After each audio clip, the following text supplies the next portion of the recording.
Pagbukas ng kalan, ganun ba ako kadaling iwan? Dahil lang sa pagiging soft-hearted ko? Dahil lang sa pagiging sensitive ko?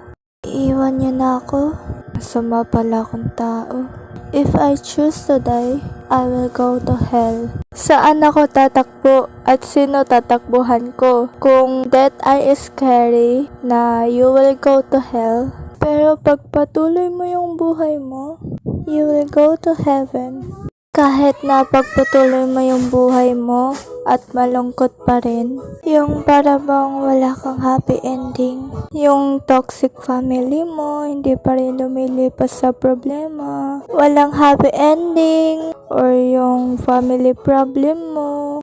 And yes, I have toxic family. Kaya ako bumili ng elephant necklace. Pero gold pala yung nakuha ko. And yung size niya, sakto lang siya. Yung elephant necklace na nakuha ko ay shape lang siya, pero nag-fade.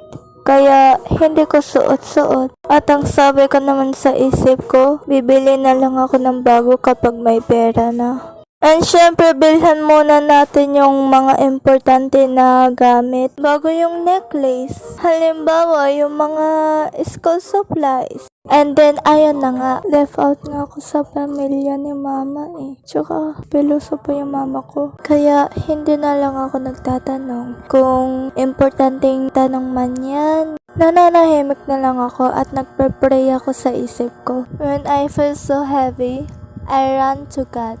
And she always be in my heart and may kakampi.